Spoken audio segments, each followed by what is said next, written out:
বাংলাদেশের রাজনীতিতে উনি একটা নজির স্থাপন করেছে যে কাউকে গালি না দিয়ে রাজনীতি করা যায়। এমন মানুষটা দায়িত্ব পেলে আমাদের চলমান প্রক্রিয়া আরও উন্নত হবে, আরও সুন্দর হবে, সাবলীল হবে, সুন্দর সুস্থ ধারার গণতন্ত্র বিকশিত হবে।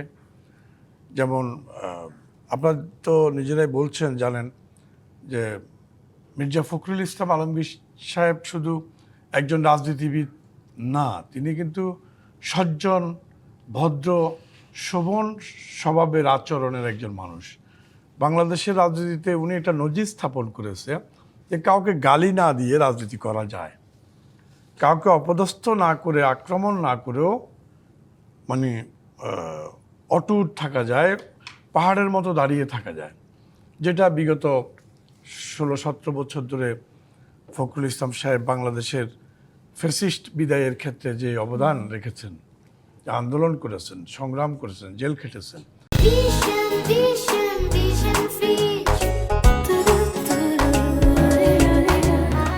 এর মধ্যে তিনি কখনোই তিক্ত হয়ে মানে অতিরিক্ত ক্ষেপে গিয়ে কোথাও কোনো জায়গায় উনি কিন্তু, তিনি সবচেয়ে দীর্ঘ সময় বিএনপির মতো একটি বড় রাজনৈতিক দলের মহাসচিবের দায়িত্ব পালন করেছেন। হ্যাঁ, সেটাই। খালেদা জিয়া জীবদ্দশায় ওনাকে ভারপ্রাপ্ত করলেন, আবার ভারমুক্তও করলেন, অর্থাৎ পূর্ণাঙ্গ মহাসচিব হলেন। আজকে তিনি প্রেসিডেন্ট হলেন এবং মহাসচিব সহ রাজনীতি থেকে উনি সরে গেলেন বা পদত্যাগ করলেন খালেদা জিয়ার অনুপস্থিতিতে। এটা একটা বিশাল সময়ের কারণে, এবং এটা একটা মানে আমাদের ভালো লাগা খারাপ লাগা দুটি কাজ করছে। তো সেই হিসাবে আমি মনে করি যে ওনার মতো একজন সজ্জন মানুষ যেহেতু দায়িত্ব পেয়েছেন, জনগণই দায়িত্ব ওনাকে দিয়েছেন ভোটাভুটির মাধ্যমে, যেটা বেসিক ডেমোক্রেসি পদ্ধতিতে, আশা করি জনগণ হতাশ হবে না।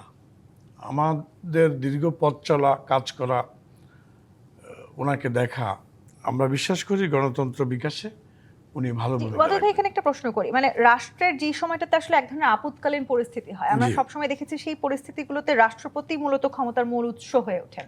মানে এই আপৎকালীন পরিস্থিতিগুলো আসলে রাষ্ট্রপতিকেই তো ঠিকঠাক করতে হয়। সেই জায়গাটিতে দাঁড়িয়ে মির্জা ফখরুল ইসলাম আলমগীর আসলে ঠিক বাংলাদেশকে কোথায় নিয়ে যাবেন বলে আপনি মনে করেন?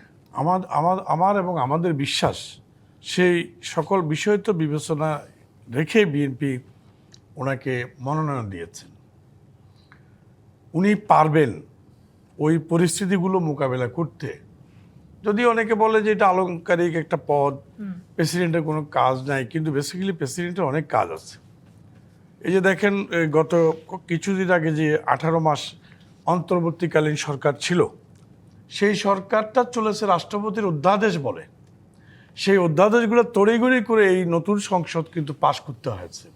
তা নাহলে ওই অন্তর্বর্তীকালীন সরকার অবৈধ হয়ে যেত, এই সংসদ নির্বাচন অবৈধ হয়ে যেত, বর্তমান সরকারও আপনার বৈধতা পেত না।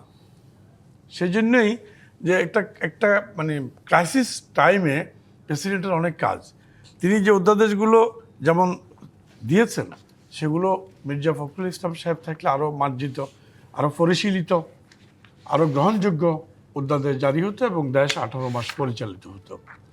জরুরি সরকারের সময় আপনারা দেখে থাকবেন, জরুরি আইন যখনই ইম্পোজ করা হয়, চালু করা হয়, তখন কিন্তু প্রেসিডেন্টের হাতে ক্ষমতা চলে যায়, সংবিধান স্থগিত হয়ে যায়।